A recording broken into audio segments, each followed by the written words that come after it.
প্রথমত আমি বলে দিই আপনাদেরকে যে জমি রেকর্ড করতে গেলে যে জিনিসগুলো খুবই নিত্য প্রয়োজনীয় সেগুলো ধরুন, প্রথমত আপনার দলিল লাগবে, দ্বিতীয়ত আপনার আই কার্ড এবং আধার কার্ড লাগবে, তৃতীয়ত অ্যাপ্লিকেশন ফর্ম লাগবে, যে ফর্মটি আপনি এখন দেখতে পাচ্ছেন, এবং চতুর্থ এই যে কোর্ট ফি দেখতে পাচ্ছেন আপনারা, এটাকে বলা হয় কোর্ট ফি। এই 10 টাকার কোর্ট ফি দুটো লাগবে।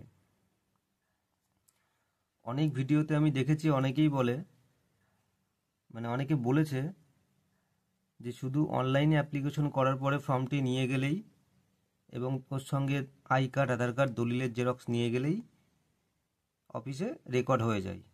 না, এটা সম্পূর্ণ ঠিক কথা না, কারণ এর সঙ্গে আরও অনেক কিছু লাগে। তো সে বিষয়ে নাই পরেই আলোচনা করা হবে। এখন প্রাথমিক অবস্থায় যেগুলি খুবই জরুরি সেগুলো হলো, প্রথমত আপনাকে আগে এই ফর্ম যেটা দেখতে পাচ্ছেন এটাকে ফিল আপ করে নিতে হবে।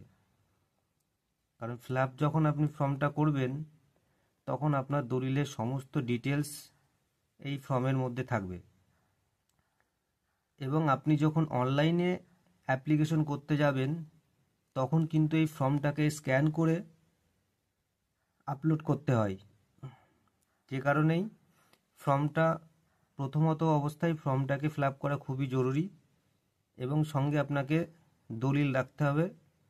দলিল আপনার থাকার কারণ, প্রত্যেকটা দলিলের একটা নাম্বার থাকে। দেখুন এখানে লেখা আছে দলিল নাম্বার এবং রেজিস্ট্রেশনের তারিখ। তো এই কারণেই আমি আপনাদেরকে বললাম যে দলিলটা কাছে রাখতে,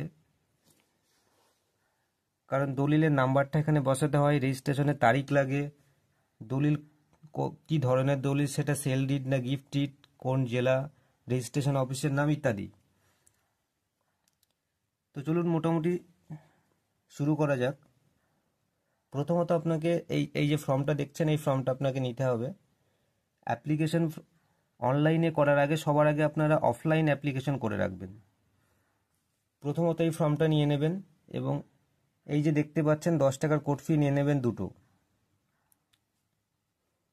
ফর্মে মৌজা আছে, যার যে মৌজার জমি দলিল দেখে সেই অনুযায়ী আপনারা ফিল আপ করবেন, এবং পাশে মৌজার পাশে দেখবেন যে এল নাম্বার দেওয়া আছে, এই যে এল নাম্বার ঠিক এই ঘরটাই বসিয়ে দেবেন। এবং দেখবেন এখানে লেখা আছে যে সংশ্লিষ্ট মৌজায় নিজ নামে খতিয়ান আছে কিনা। বলতে যাচ্ছে আপনি যে রেকর্ড করছেন জমি, সেই জমিটা যে মৌজায় অবস্থিত সেই জমিতে আরও আপনার রেকর্ড আছে কিনা। যদি থাকে তাহলে সেই রেকর্ডে এখানে হ্যাঁতে টিক চিহ্ন দেবেন এবং খতিয়ান নাম্বারটা দেবেন। যদি না থাকে তাহলে নাতে টিক চিহ্ন দেবেন, এখানে 00 করে দেবেন বা একটা দাগ দিয়ে দেবেন।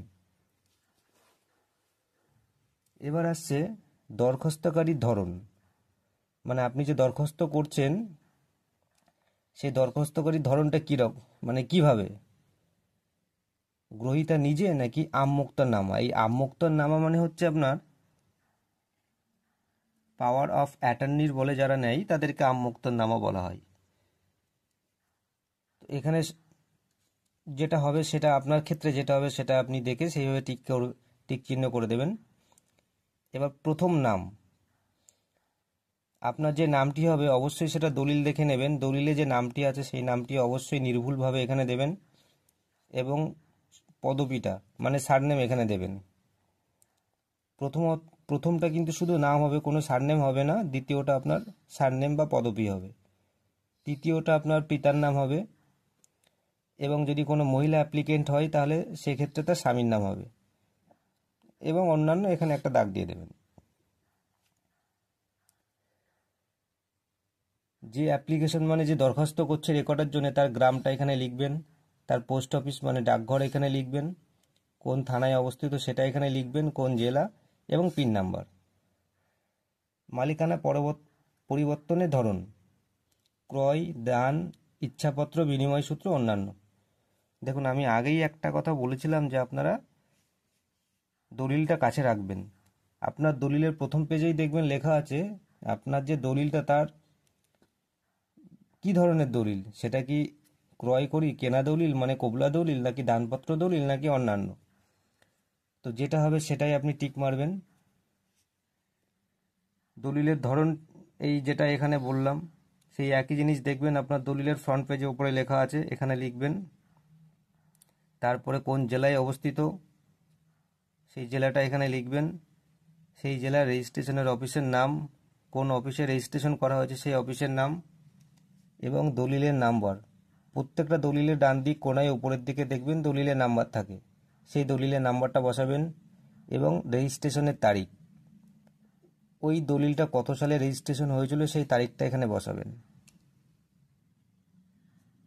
তারপরে দেখবেন লেখা আছে ক্রেতার বিবরণ, জাতি আপনারা যে যে যে জাতি সেখানে টিক চিহ্ন দেবেন। এখানে আছে ধর্ম, এটা আপনারা সবাই জানেন, যার যেটা ধর্ম সেই অনুযায়ী টিক চিহ্ন দেবেন। দখলকারের আবেদনকারী শ্রেণী, ব্যক্তি, সেবায়ত, ট্রাস্ট, গভর্নমেন্ট ডিপার্টমেন্ট ও অন্যান্য। এখানে ব্যক্তিতে টিক চিহ্ন দেবেন, অবশ্যই যার যেটা সেই হিসাবে দলিলটা দেখেই টিক চিহ্ন মারবেন। পুরুষ না মহিলা, দরখাস্তকারী যদি পুরুষ হয় তাহলে পুরুষে টিক চিহ্ন করবেন, যদি মহিলা হয় তো মহিলায়। আধার নাম্বার, যে দরখাস্তকারী তার আধার নাম্বারটা এখানে বসিয়ে দেবেন।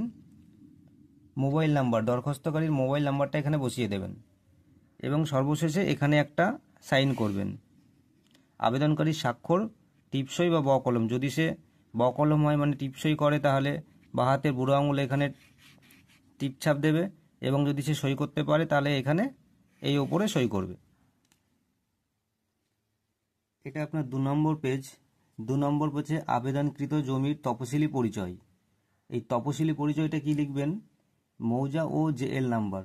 আপনার দলিলে দেখবেন মৌজা নাম্বার, মৌজা লেখা আছে, সেই মৌজাটা এখানে দেবেন, কোন মৌজার অন্তর্গত এই জমিটা, এবং পাশে দেখবেন জেএল নাম্বার লেখা আছে, সেই জেএল নাম্বারটা এখানে সংখ্যায় দিয়ে দেবেন।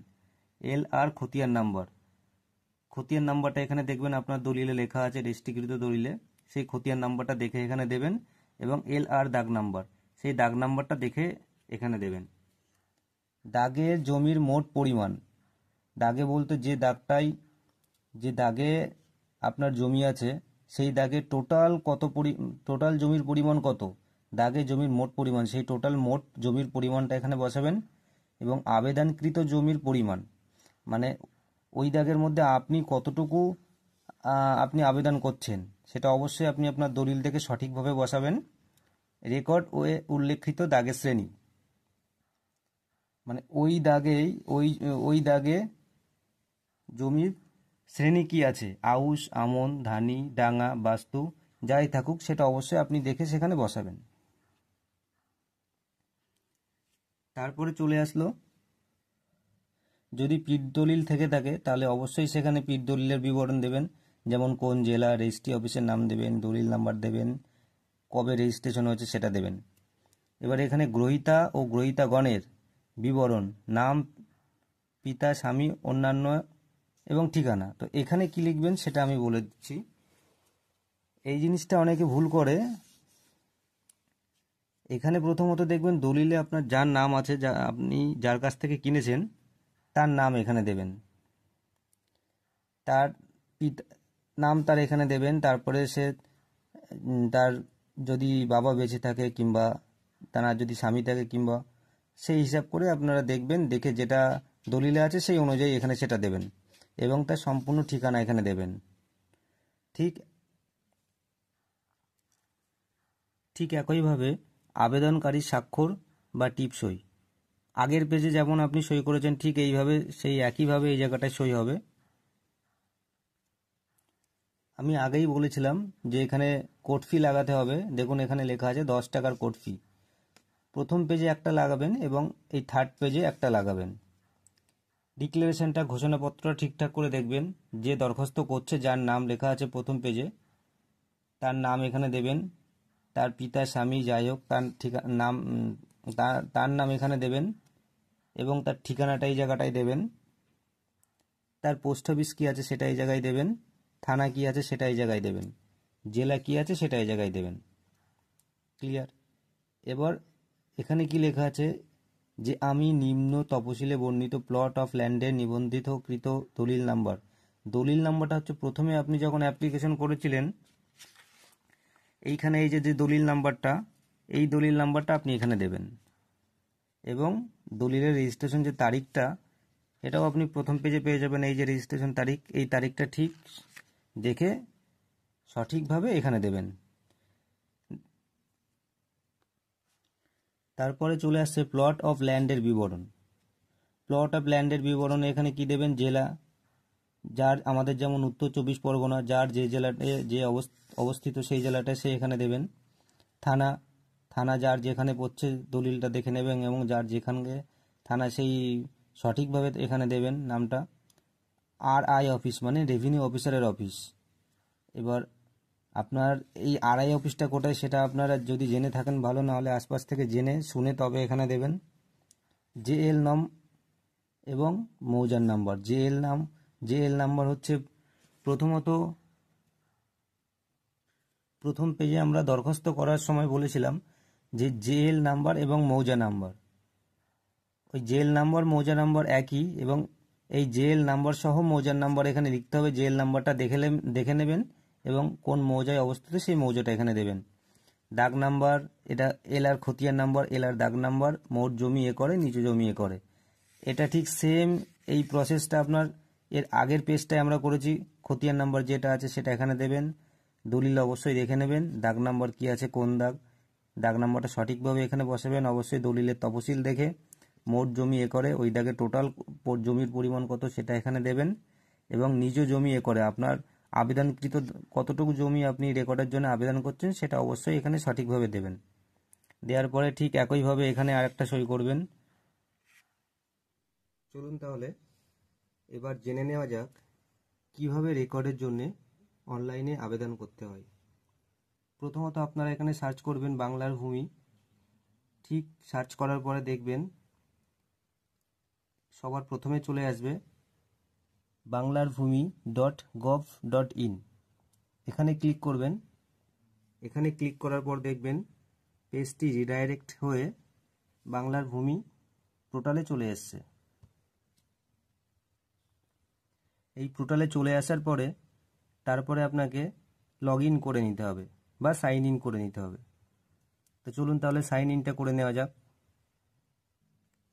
সাইন ইন হয়ে গেলে দেখবেন এখানে এরকম নাম দেখাবে, ওয়েলকাম, তারপরে এই নামটা দেখাবে যে নামে আর কি ইউজার আইডি করা আছে, লগ ইন আইডি করা আছে। তো তারপরে আপনারা চলে আসবেন সেকেন্ড অপশন সিটিজেন সার্ভিস। এখানে আসার পরে ক্লিক করবেন। ক্লিক করার পরে চলে আসবেন একদম ফার্স্ট অনলাইন অ্যাপ্লিকেশন, এখানে একবার ক্লিক করবেন।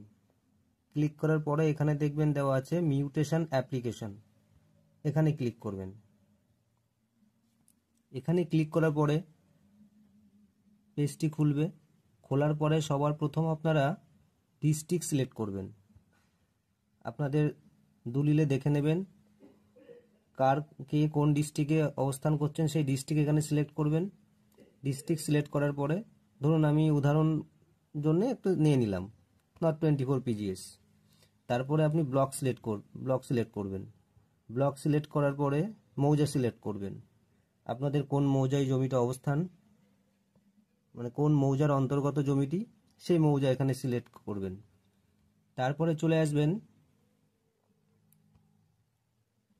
Application type. এই যে অ্যাপ্লিকেশন টাইপ যদি সেলফ মানে নিজে করেন তাহলে নিজে, বা পাওয়ার অফ অ্যাটর্নি হোল্ডার, মানে যেসব আমোক্তারনামা যেসব জমিগুলো থাকে সেগুলোকে বলা হয় পাওয়ার অফ অ্যাটর্নি। তো যেটা হবে আপনাদের ক্ষেত্রে সেটাই করবেন। ইফ দেয়ার এনি খতিয়ান of the applicant in this মৌজা, মানে এখানে বলতে যাচ্ছে এই যে এখানে লেখা আছে ইজ দেয়ার এনি খতিয়ান number of the applicant in this মৌজা, মানে আপনার এই যে মৌজায় যে আপনি রেকর্ডের জন্য অ্যাপ্লাই করছেন এই মৌজাতে আপনার কি অন্য কোনো রেকর্ড আছে কিনা, বা অন্য কোনো দাগে খতিয়ান নাম্বার আছে কিনা, বা অন্য কোনো রেকর্ড আছে কিনা। যদি এই একই মৌজায় আপনাদের অন্য কোনো খতিয়ান থেকে থাকে, রেকর্ড থেকে থাকে, তাহলে সেক্ষেত্রে এখানে ইয়েস করবেন। ইয়েস করলে এখানে খতিয়ান নাম্বারটা দিয়ে দেবেন। তারপরে চলে আসছে ইন্ডাস্ট্রিয়াল পারপাস। যদি এটা ইন্ডাস্ট্রিয়াল পারপাসের জন্য হয় তাহলে সেটা অবশ্যই ইয়েস করবেন, যদি নো হয় তাহলে নো করবেন। দেখুন তারপরে দেখাচ্ছে ইজ দ্য সেলার রেকর্ডেড ওনার, মানে আপনারা যার কাছ থেকে জমি কিনছেন, মানে বিক্রেতা যে, তার নামে কি রেকর্ড আছে কিনা। যদি থেকে থাকে তাহলে ইয়েস, আর যদি না থেকে থাকে তাহলে এখানে নো করবেন। দেখুন নো করার পরে এখানে দেখাচ্ছে upload chain did copy mandatory, মানে যদি আপনি যার কাছ থেকে কিনেছেন তার নামে রেকর্ড না থাকে তাহলে এখানে আপনাকে চেইন ডিড বা পিঠ দলিল সেক্ষেত্রে আপলোড করতে হবে। সেই পিঠ দলিলের ঠিকানা দেবেন, ডিস্ট্রিক্টটা দিয়ে দেবেন কোন জেলার অন্তর্গত, তারপরে রেজিস্ট্রেশন অফিসটার নাম দিয়ে দেবেন, চেইন ডিড নাম্বারটা দলিল নাম্বারটা দেখবেন ডান দিকে কোনায় উপরের দিকে কিংবা সাইডে, চেইন ডিড ডেট, ওই যে পিঠ দলিলটা কবে রেজিস্ট্রেশন হয়েছে সেই তারিখটা এখানে দিয়ে দেবেন। তারপরে চলে আসবেন এখানে, এখানে দেখুন লেখা আছে ফার্স্ট নেম, মানে অ্যাপ্লিকেশন যিনি করছেন তার নাম, তার নামটা এখানে দিয়ে দেবেন, পুরো সঠিকভাবে দেখে নেবেন।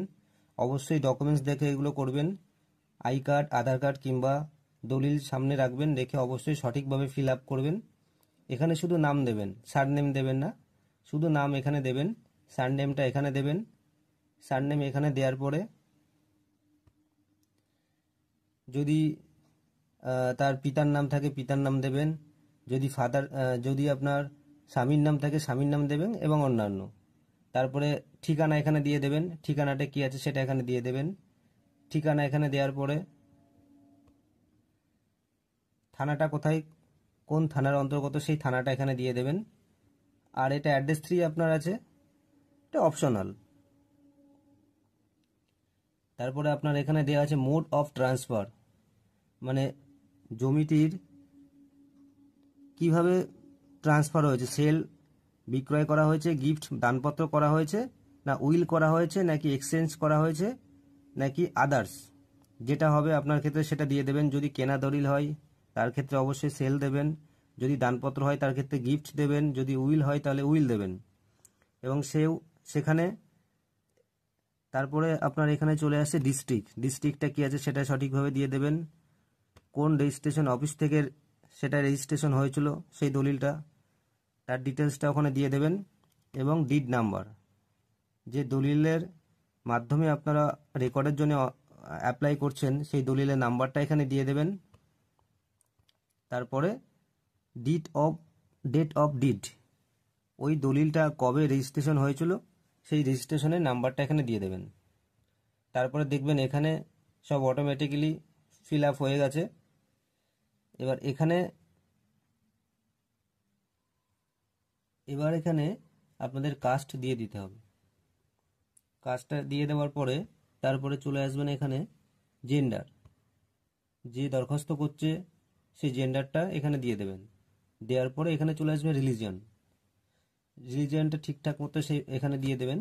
দিয়ে দেওয়ার পরে এখানে যে দরখাস্ত করছে তার আধার নাম্বারটা দেবেন। আধার নাম্বারটা দিয়ে দেওয়ার পরে এখানে মোবাইল নাম্বার দিয়ে দেবেন। মোবাইল নাম্বার ঠিক দিয়ে দেবেন সঠিকভাবে। মোবাইল নাম্বার দেওয়ার পরে দেখবেন ওটিপি চাইছে, ওটিপিটা সেন্ড হয়ে যাবে তখন এরকম দেখাবে ওটিপি সেন্ড সাকসেসফুলি। ওটিপিটা ঠিক মতো দেখে নেবেন। দেখার পর ওটিপিটা ঠিক তার পাশেই দেখবেন এখানে মোবাইল ওটিপি বলে লেখা আছে, এখানে মোবাইলের ওটিপি নাম্বারটা আপনারা দিয়ে দেবেন। দেওয়ার পরে তারপরে এখানে আপনাদের ইমেল আইডি দিতে বলছে, এখানে ইমেল আইডিটা দিয়ে দেবেন। এবার দেখবেন আমাদের এই ফার্স্ট এটা ফিল আপ করা হয়ে গেছে, অ্যাপ্লিকেশন ডেসক্রিপশন। তারপর আছে পার্টিকুলার্স অফ ট্রান্সফার। এখানে পার্টিকুলার অফ ট্রান্সফার বলতে এখানে দেখবেন যার থেকে আপনারা জমি কিনেছেন, মানে বিক্রেতা যিনি, তার নামটা এখানে দেবেন। তার এখানে সারনেমটা তার দেবেন, গার্জেনের নামটা এখানে ঠিকঠাক মতো দেবেন, তার অ্যাড্রেসটা এখানে দেবেন। অ্যাড্রেস দেওয়ার পরে এখানে তার থানাটা দেবেন। এবার আমি প্রথমেই আপনাদের বলেছিলাম যে জমি রেকর্ডের জন্যে কিছু কিছু জরুরি কিছু কিছু জরুরি জিনিস আপনাদেরকে সঙ্গে রাখতে হবে, যেমন আই কার্ড, আধার কার্ড এবং দলিল। এখন আপনাদের এই দাগ নাম্বারটা আপনাদের দলিলের তপশিলি বলে যে জায়গাটা আছে সেখানে দেখবেন আপনার এই দাগ নাম্বারটা দেওয়া আছে। ওই দাগ নাম্বারটা এখানে দেখে সঠিকভাবে বসাবেন এবং খতিয়ান নাম্বারটা এখানে সঠিকভাবে বসাবেন। বসানোর পরে দেখবেন এখানে আছে শেয়ার এরিয়া, মানে কতটুকু পরিমাণ জমি আপনি কিনেছেন, কতটুকু জমি আপনি কিনেছেন সেটা এখানে সঠিকভাবে বসাবেন এবং ইউনিটটাকে সিলেক্ট করবেন আপনারা একর। তারপরে এখানে ল্যান্ড ক্লাসিফিকেশন ডিড ওয়াইজ, আপনার দলিল অনুযায়ী এইখানে জমির ধরনটা কি আছে, আউশ, আমন, ধানি, বাস্তু যাই থাকুক সেইটা আপনারা দেখে সঠিকভাবে বসাবেন। বসানোর পরে এখানে পারপোজ অফ মিউটেশন, এখানে আপনারা যদি আপনার চাষের জমি হয় তাহলে এখানে এগ্রিকালচার সিলেক্ট করবেন, যদি চাষের জমি না হয় তাহলে এখানে homestead and non agri select করবেন। যদি এটা চাষের জমি হয়, ধরুন আমি উদাহরণস্বরূপ এগ্রিকালচার সিলেক্ট করে নিলাম। নেওয়ার পরে এখানে আপনারা মোবাইল নাম্বারটা দেবেন। মোবাইল নাম্বার দেওয়ার পরে এই এই এই অপশানটাই অ্যাড করে দেবেন। অ্যাড করে দেওয়ার পরে যেহেতু আমি এখানে কিছু ফিল আপ করিনি, যখন অ্যাড করে দেবেন তখন এখানে দেখবেন এইখানে পুরো ডিটেলসটা চলে এসছে। তারপরে আপনারা চলে আসবেন লিস্ট অফ এনক্লোজার, এখানে চলে আসবেন। এখানে চলে আসার পরে দেখবেন এইখানে রেজিস্ট্রিকৃত দলিল, এই যে রেজিস্ট্রিকৃত দলিল এখানে ক্লিক করবেন। ক্লিক করার পরে চুজ ফাইলে যাবেন। আপনাদের যে দলিলটা থাকবে সেই দলিলটাকে স্ক্যান করে অবশ্যই সেটাকে 2 MBর মধ্যে ফাইল রাখতে হবে। পিডিএফ ফাইলটা অবশ্যই যেন 2 MBর মধ্যে হয়, দেখুন এখানে দেওয়াই আছে। তারপরে যদি আপনাদের উত্তরাধিকারী শংসাপত্র থাকে, উত্তরাধিকারীর ক্ষেত্রে সেটা দেবেন। চেইন ডিড যদি পিঠ দলিল থাকে সেটা দেবেন, যদি খাজনা রসিদ থাকে সেটা দেবেন, এবং যদি আপনার মুক্তারনামা মানে পাওয়ার অফ অ্যাটর্নি, যদি পাওয়ার অফ অ্যাটর্নির বলে আপনি এটাকে রেকর্ড করতে চান তাহলে সেই পাওয়ার অফ অ্যাটর্নির ডিটেলসটা এখানে দেবেন। দেওয়ার পরে লাস্টে চলে আসবেন ক্যাপচায়, এখানে ক্যাপচাটা ঠিকঠাক মতো ফিল আপ করে দেবেন। ক্যাপচা ফিল আপ করে দেওয়ার পরে ঠিক মতো এখানে দেখবেন ডিক্লারেশন যাচ্ছে, ডিক্লারেশনটাকে আপনারা টিক মারবেন। টিক করে দেওয়ার পরে সাবমিট করবেন। সাবমিট বটনে যখন প্রেস করবেন তখন দেখবেন এরকমভাবে লেখা আসছে application successfully received for mutation and your application number is এত এত। তখন এই অ্যাপ্লিকেশনটা নাম্বার কপি করবেন। কপি করার পরে এখানে দেখবেন নিচে একটা অপশান আছে ডাউনলোড অ্যাপ্লিকেশন, ডাউনলোড অ্যাপ্লিকেশনে ক্লিক করবেন। অ্যাপ্লিকেশনটি ডাউনলোড হয়ে গেলে ওটাকে আপনারা প্রিন্ট আউট করবেন। প্রিন্ট আউট করে তার সঙ্গে দলিলের জেরক্স নেবেন, আই কার্ড, আধার কার্ডের জেরক্স নেবেন এবং সঙ্গে দাগের অফিস কপি। দাগের অফিস কপি মানে আপনি যে দাগের থেকে রেকর্ড চাচ্ছেন, যে দাগের থেকে আপনি রেকর্ড করার জন্য আবেদন করলেন, সেই দাগের অফিস কপি অরিজিনাল লাগবে। যদি আপনারা না জেনে থাকেন যে দাগের অফিস কপি কিংবা রেকর্ডের অফিস কপি কিভাবে বের করতে হয়, আপনারা কমেন্ট করে আমাকে জানাবেন। আমি পরবর্তী সময়ে সেইটার উপরে একটা ভিডিও করার চেষ্টা করব। এবং নোটিশের কপি, নোটিশের কপিটা হচ্ছে আপনি যে রেকর্ডের জন্য অ্যাপ্লাই করলেন সেখানে যখন রেকর্ডের মিউটেশনের হিয়ারিংয়ের ডেট ফিক্সড হয়ে যাবে তখন দেখবেন আপনার মোবাইলে একটা মেসেজ চলে আসবে এবং সেখানে দেখবেন যে একটা হিয়ারিংয়ের ডেট দেওয়া থাকে। সেই হিয়ারিংয়ের ডেটটাই সমস্ত কিছু ডিটেলস দেওয়া থাকবে, আপনার জমির বিবরণ, বাদী পক্ষ, বিবাদী পক্ষ, কারা কিভাবে আছে, কারা আছে, সমস্ত কিছু সেই নোটিশে উল্লেখ থাকবে। এবং সর্বশেষ আপনাকে একটা হাজিরার ফর্ম নিতে হবে। সেই হাজিরার ফর্মে আপনার নাম, ঠিকানা, বাদী পক্ষ, বিবাদী পক্ষ এবং আপনার সই নিয়ে এবং সমস্ত কিছু অরিজিনাল ডকুমেন্টস নিয়ে আপনাকে যেই ডেটটা পড়বে আপনার হিয়ারিংয়ের জন্য সেই